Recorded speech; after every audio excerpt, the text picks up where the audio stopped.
I'm making lunch out of the Taste of Home slow cooker. One thing I love about the slow cooker is you just mix everything up, put it in there, and it cooks on its own.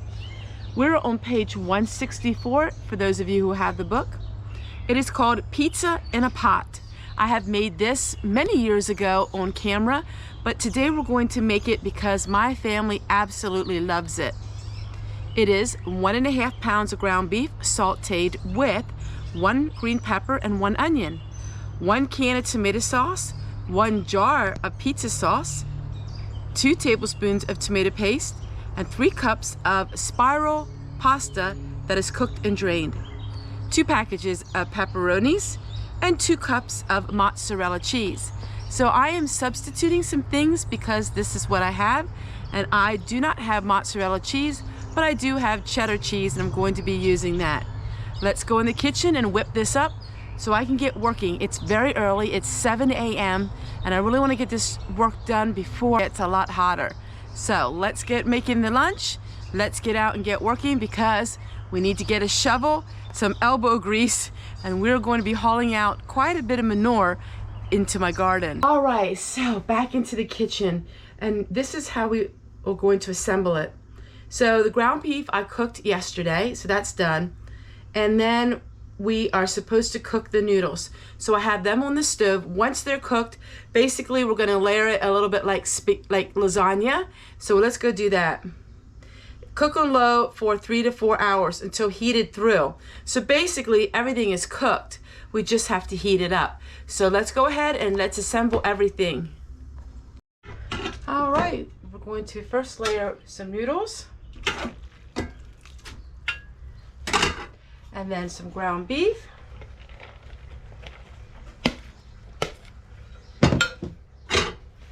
And then I found one of these. I think one of my children gave me this. They didn't like it. So I'm gonna use this. I found it in my pantry. So we're just gonna use this. And then we have some pepperonis.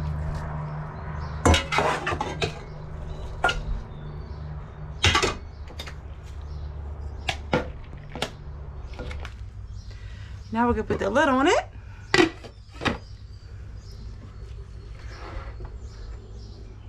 And now that is done, I'm gonna go ahead and set everything up for outside because I have to get hauling out some of this compost manure. Well, you'll see in just a moment.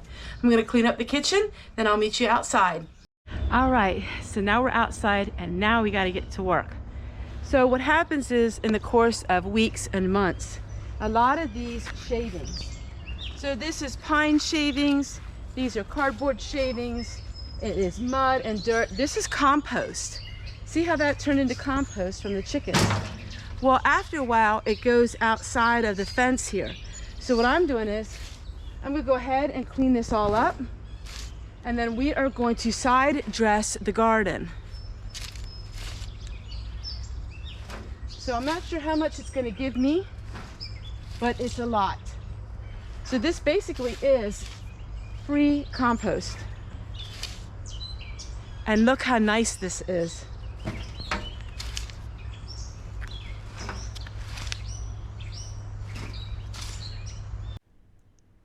Side dressing the garden. What does that mean? For some people who are not familiar with the Dutch term of side dressing the garden, that means if your compost is considered hot, you don't want to put the compost directly on your plants. What does hot compost mean? That means if there is manure that is in the compost that has not aged.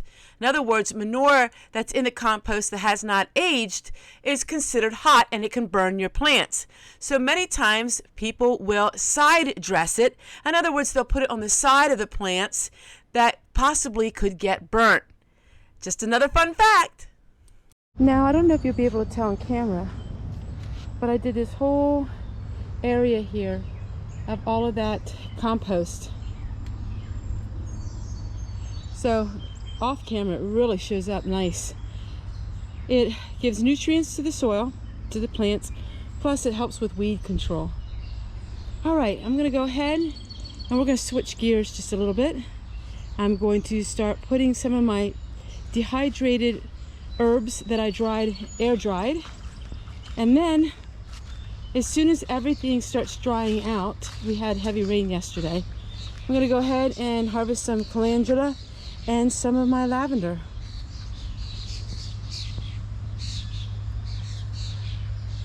As you can see, the garden is really growing by now, and it should be. We've been getting lots of rain, really. Downpours, storms, we even had hail. So we do have lots of rain now, and everything is growing really nice.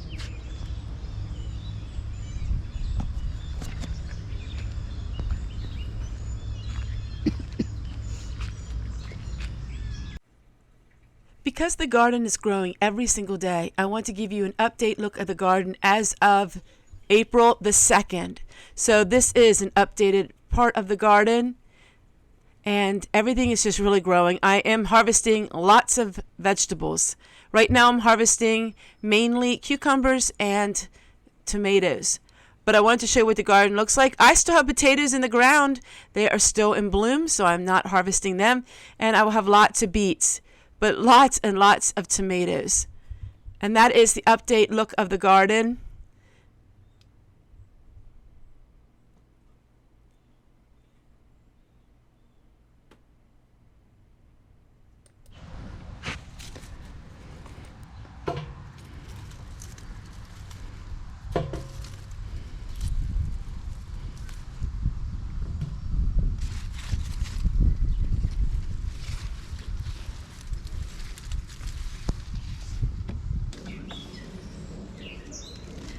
All right, everyone, we are going to work on all of my dehydrated flowers. So let's go sit down and let's work on that, because we have chamomile, we have roses, we have all kinds of teas.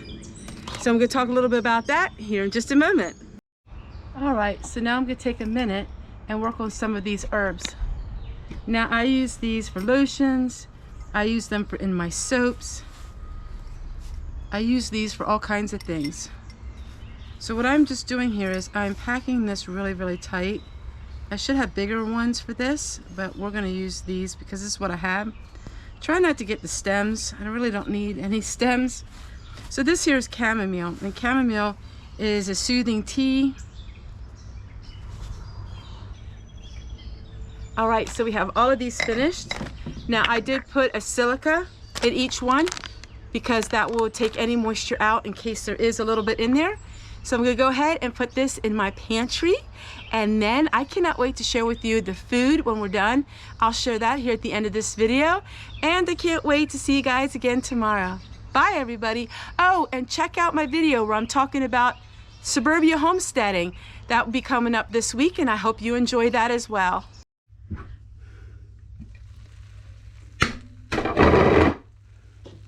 All right, our meal is finished. Doesn't that look good? Looks like pizza in a pot. It's good to have a meal that's already cooked while I was working. So if you never tried this recipe, this is a crowd pleaser. This is great for a potluck. Just about everybody loves this. Not too many people don't like casserole like this in the crock pot. Take care, everyone. We'll see you guys again tomorrow. Bye, everybody.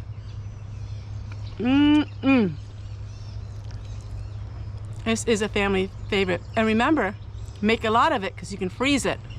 Bye.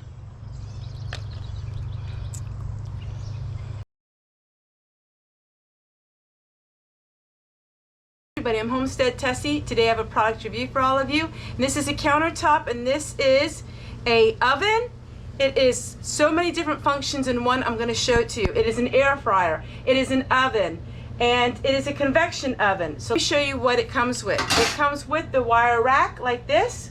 It also has its regular rack, like a oven rack.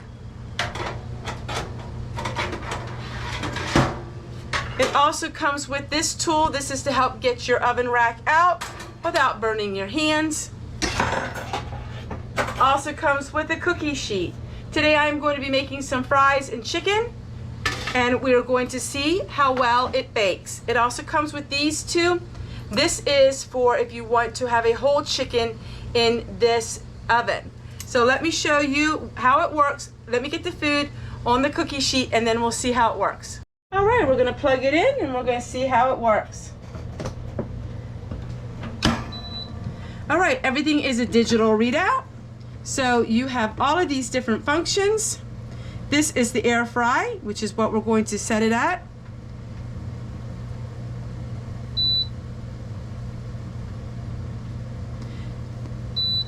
We have air fry, we have pizza, we have warm, air roast.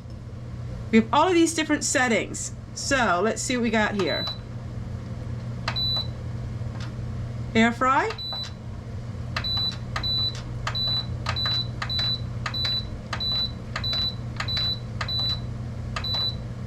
All right, the air fry. All right, and it's preset.